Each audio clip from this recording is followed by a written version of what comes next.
everybody, it's me, Bily Speedforce Productions, and welcome to another Sonic the Hedgehog video. And yes, you read the title correctly. Yes, I have played the Sonic Frontiers demo. How did I play it, you may ask? Well, I played it at EGX, also known as Eurogamer Expo. If you saw in my last vlog, I briefly showed some stuff.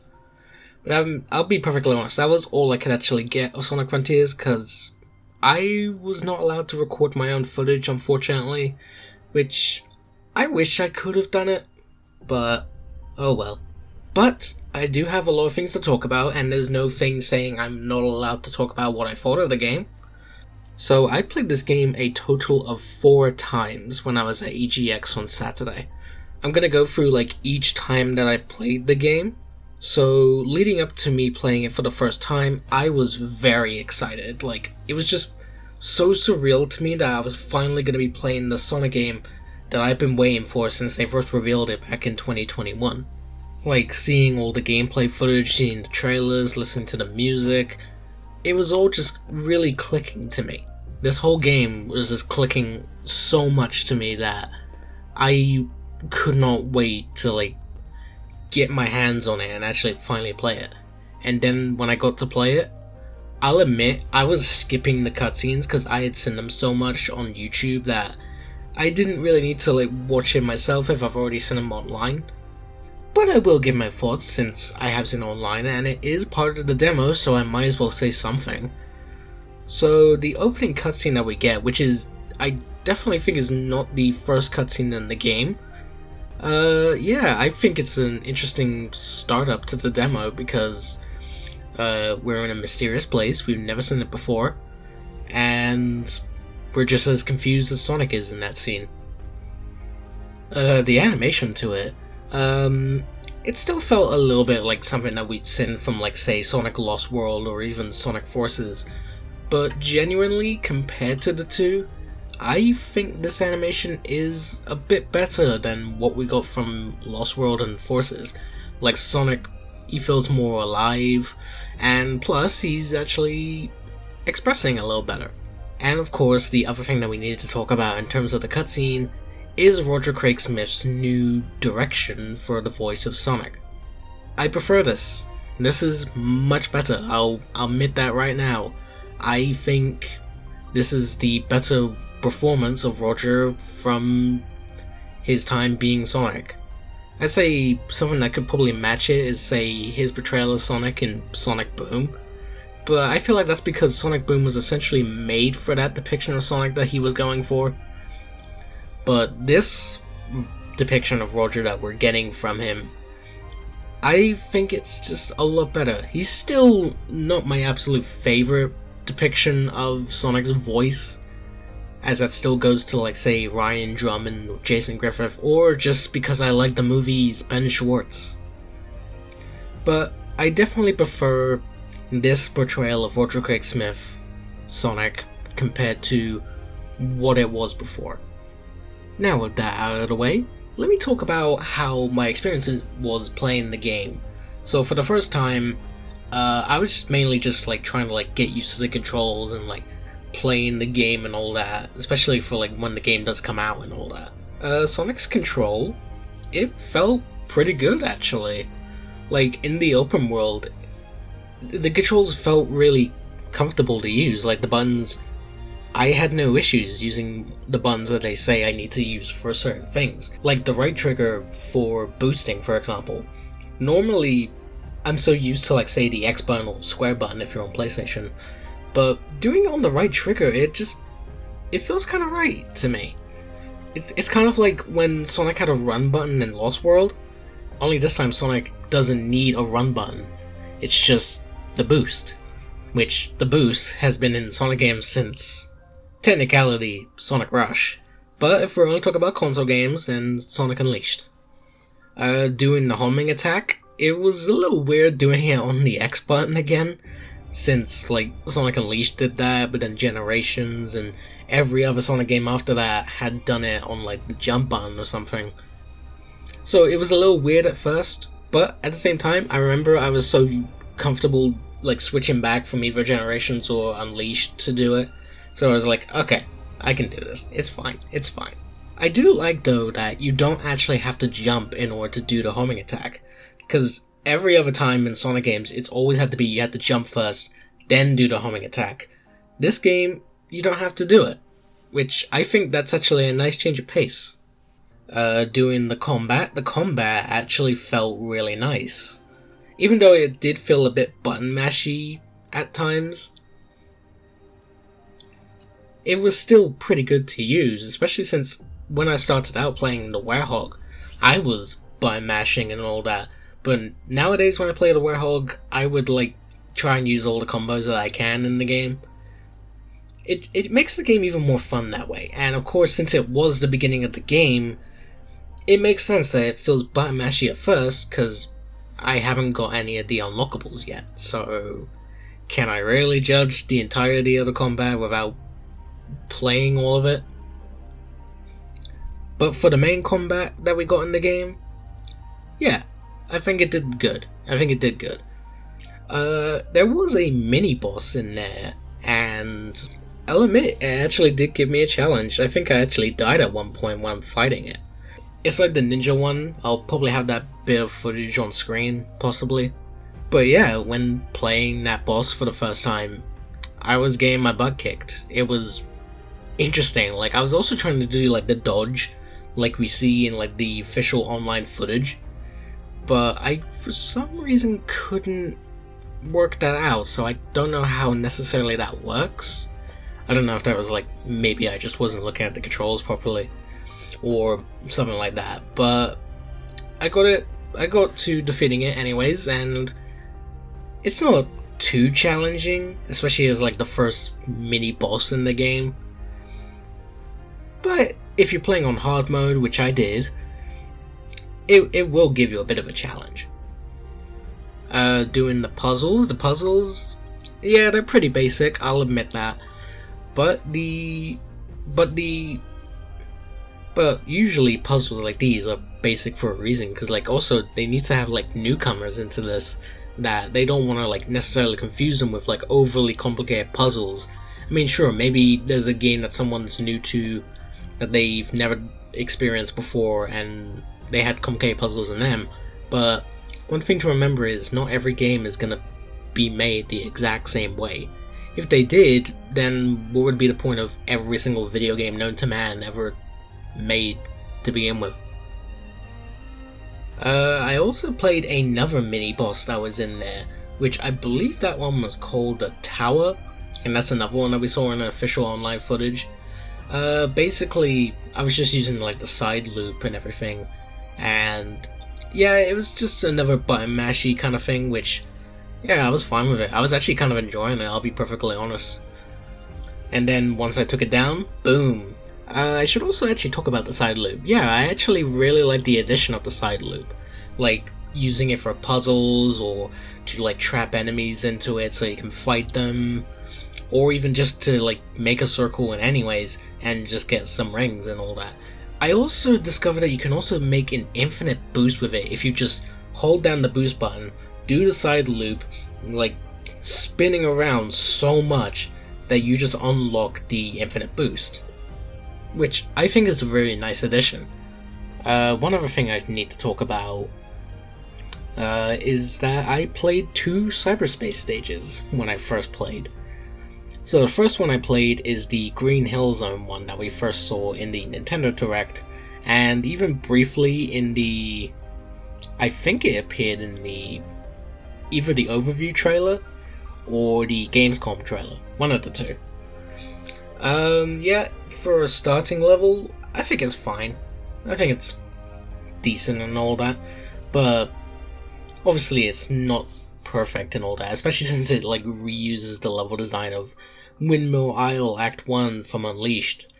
And I mean, I like that stage, I like the level design in that, so at least it's taken level design from good stages and all that. So if it took level design from say a game that didn't have the best level design, looking at you, Sonic Forces, then there'd be some issues.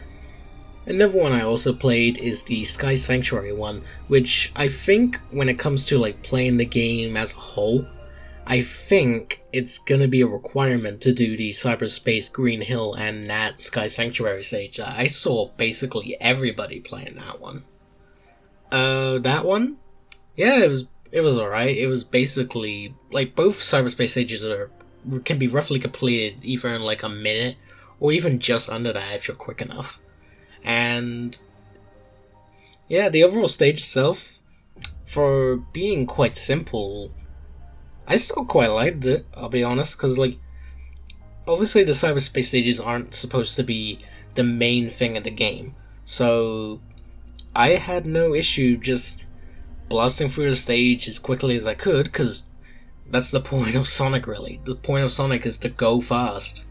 I mean, sure, platforming and all that, since Sonic is a platforming game back in the Mega Drive days, but the main thing about Sonic is that he's also super fast, that's the point of the getting to the stage, like, so quickly. So yeah, playing the cyberspace stages for the first time, I was enjoying them. I think they're pretty decent stages. They're not perfect or anything, but they're decent enough to where I do get some enjoyment out of them. However, if there is one thing I would have to complain about in regards to playing the cyberspace stages, it would have to be the controls. The controls were not the greatest, because it felt like going left and right in that game. It didn't feel natural. It didn't feel good. Like it felt something like that was out of, like, Sonic Forces, which, yeah, there's still a little bit of Sonic Forces lingering in Sonic Frontiers, I'll admit that. But overall, the controls, they weren't too bad. But also another thing was, like, the air boost. Normally it's not this slow.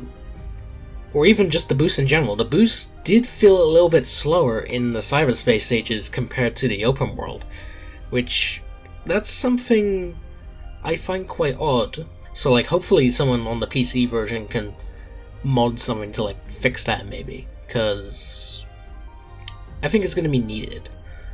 But yeah, that's what I got from my first time playing the game on the 15-minute timer. Then it goes into my second time playing the game. So, how I got to play it the second time was by pure accident, which no one at the booth had realized. But I didn't say anything. I was like, oh, okay, this gives me another chance to play and maybe see a little bit more of the game. And I went with it. So basically, what happened was, after I got up from playing it the first time, I went to near where I believe the exit was, and there was a lady there, and she was very nice, I'll say that now. It's a bit older Sega staff members, I assume, were very nice. I, of course, didn't get to really talk to them, of course, but they do seem like genuinely nice people. If any of them are watching this video, good job. But anyways, so as I got to the exit, there was a lady, and she just pointed me towards where there was a free space to play it. And I was like, oh, okay, thanks. And I just started playing it again. And I was trying to be a lot quicker this time around, so I didn't do the Green Hill stage again. I was going quickly with the combat stuff. I had to fight the ninja thing again, I had to do all the puzzles and all that. And then I thought, oh, maybe I could try and skip the Sky Sanctuary a bit. But no, I was actually required to go in there, so that was a little unfortunate. Oh, one other thing is, when you're in the loading screens, you actually get a tutorial. So basically, it's just a tutorial on, like, how to, like, do all the controls and all that. So, like, how to do the combat, how to do the basic moves of the game, how to do the lightspeed dash this time around, all that stuff. It was really good to do that, because, like, that's something I feel like Sonic games should have had, like, I'd like to say since Generations, or even Sonic Forces could have done it. But no, it took up until now to do it, which I think it works in this game's credit, because obviously they're gonna get, like, newcomers to this. This game's already been, like, a huge success with Japanese audiences, whereas Sonic is least popular, which is kind of ironic since that's where Sonic originates from. So obviously there's gonna be newcomers to it, and also those that have never played a Sonic game like this before, or just haven't played a Sonic game in a very long time, Now, they're gonna need to know all of these controls and everything. So I think what they've done is perfect by including a tutorial in the loading screen. Now, you can stay in that tutorial bit if you wish for as long as you want, but as soon as like loading up to the newest stage or back into the open world has been all sorted out, they do give you the option to just carry on with the rest of the game, or you could just stay in there as long as you want. Which, I respect that, I really do. Anyways, so after I did the Sky Sanctuary stage, I then go around to going to the open world where I was taking on the very huge boss that was in the IGN combat video, and I think it was also the same thing that was at the end of the initial teaser trailer for Sonic Frontiers back at the Game Awards. I think it's the same boss, I'm not entirely sure, but it just looked... I don't know, I might be wrong. But anyways, I took that on. It was a bit of a challenge, especially trying to get up to the thing and trying to avoid the red rings on it where it pushes you back and making sure I don't fall off and all that. So it was a little bit of a challenge and all that. Sometimes I got squashed by the thing because where it places it down and all that, like the positioning and all that. So there was definitely a challenge where there was definitely needed to be some. And I am honestly respecting that. I really appreciate all the challenge I can get, especially since I was playing on hard mode the entire time. So this is a good thing. The game is taking risks, which is something that Sonic games I feel haven't done in quite some time. Not only that, I also got to watch another cutscene, since I did see it once on Twitter or YouTube or something, but I wanted to listen to it because we hadn't actually heard the audio to it. And it was the cutscene where Sonic discovers Amy in this little capsule thing, and that's also where we got to hear Amy's Cindy Robinson portrayal this time around, and it actually sounds different compared to, say, the early games that she played the character in, or Sonic Boom, or even Sonic Forces. It sounds different, and I actually prefer Sydney this time around over what it was before. I still think her best portrayal of Amy was probably in Sonic Boom, because again, that cast was essentially made for that game, so I say it makes sense and all that. So after I took down the boss in the second time I was playing it, I went into another cyberspace stage, and it was actually the full-on 2D city level, which it was okay at best, I'll be honest. Although I do think the 2D physics is trying to be say classic Sonic a little bit, but I feel like it's not working, I'll be perfectly honest. 2D sections in Sonic games have not always been the greatest, especially when they try to replicate classic Sonic. They almost had it perfectly in Sonic Generations, because that game, it was essentially made for that. But modern Sonic with 2D, it's not the greatest thing, and plus something that is probably overstayed its welcome.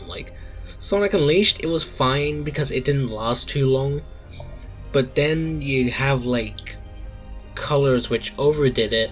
Generations, modern Sonic didn't need it because classic Sonic existed. Lost World, it's kind of like Unleashed, but there's still quite a bit of 2D sections, which probably isn't needed. And then Sonic Forces, most of that game was 2D to the point where it's why? Again, classic Sonic was in it, you don't need it. The custom hero also had quite a few 2D bits, and again, it's just pointless having the 2D sections when you have someone that's already dedicated to it. The 2D was more prevalent in Sonic Forces than it was the 3D stuff. But anyways, the cyberspace stage, yeah, it was fine. I probably need to play it more or something, that's probably what it is. And then I got to play the game a third time after exploring EGX a little while, and after going to a live show, but this time around I actually played it at the TikTok booth, where they also had a bunch of other games, because I was waiting a little bit just to play the game again. Then I finally got to play it. I was basically trying to do all the beginning stuff again quickly, fast as I could and all that. And then after I did everything, I was also like exploring the rest of the open world because I just wanted to see how big it is and how fast I can go and everything. And seeing everything that it has to offer. There's so much stuff to do, there's so much stuff to see, the weather mechanics in the game. It was just really breathtaking. It's something I've wanted in a Sonic game for such a long time. Like, I'd say in like 10 years. 10, 11 years. Something like that. It's absolutely incredible. And then I was about to go and do a cyberspace stage, which was going to be the Sunset Green Hill stage, which takes level design from Green Hill Act 2 in Sonic Generations with Modern Sonic. But as it started, the timer ran out, so I didn't get to play that stage. And then when I played it for a fourth time, I was hoping to see if I can try and get to that stage again. I found the thing for it, but I didn't collect the gear apparently when I thought I did.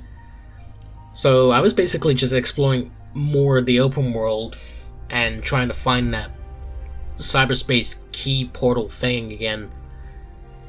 And yeah, I was trying my best to like get to that stage again just so I could try it. But oh well, I'll just try it when I get the full game, I guess. But yeah, that was basically my experience from playing the game 4 times at EGX.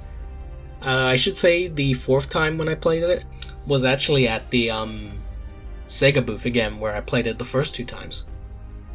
Some things I also need to talk about is visually, this game is absolutely gorgeous. The weather mechanics and all that, just looking at the beautiful sunshine, just looking at how this place looked was absolutely breathtaking. And plus, the cyberspace stages that were like Green Hill and Sky Sanctuary, I'm glad that they took the Generations look over the Forces look, especially Green Hill, because the Forces look was not that great. I'll be perfectly honest, it did not feel right for Sonic. Whereas the one in Generations, it looks so good, and this game puts so much into being the Hedgehog Engine 2's like best looking game in the series, and it's really rivaling Sonic Unleashed right now as the best looking Sonic game in the entire series. But I want to wait until I play the game in full to say for sure if that's actually going to be the case.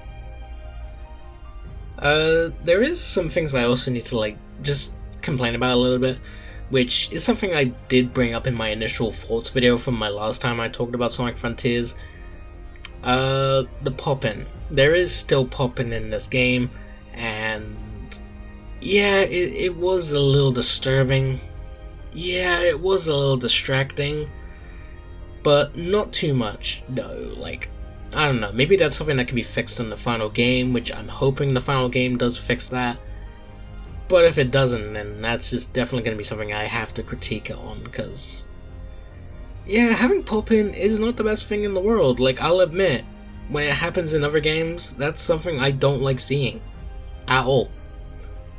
But like, say if it's like really, really, really far away, I'd say it's fine. I think something that could fix it maybe is like maybe add some fog or something. But like, not too much fog.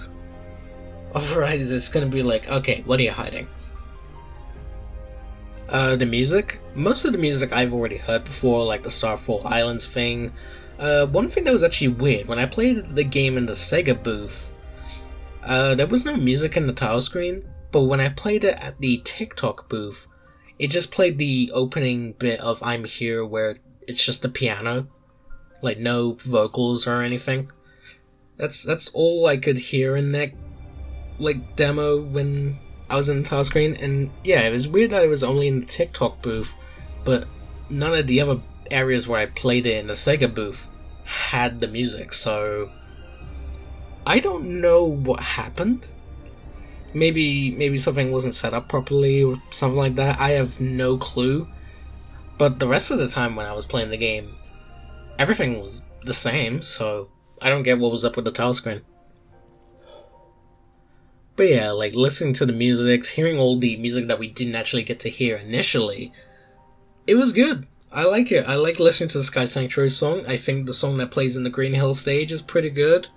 The combat music is pretty cool, like especially the boss ones. Those are like intense, which I love that.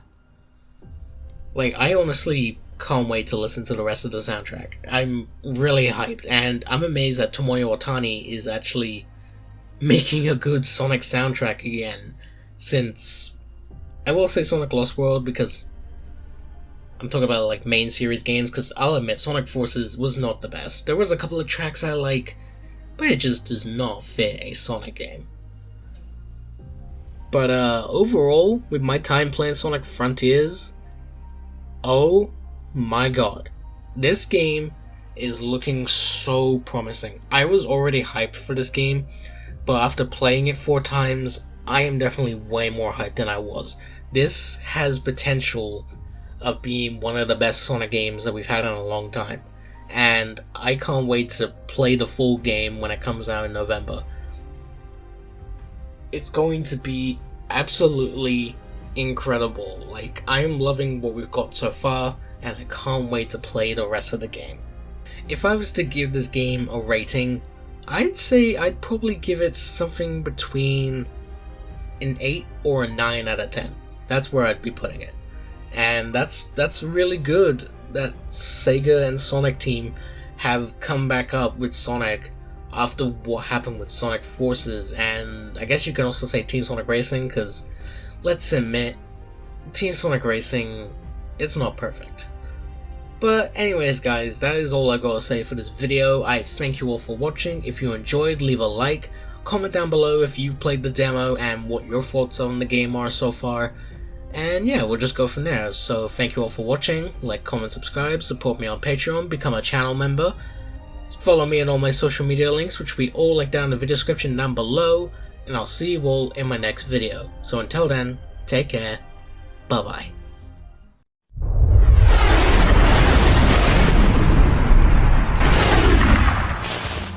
Hey guys, Tails here! And if you enjoyed the video, give it a like and consider subscribing to Speed Force Productions for more. Catch you later!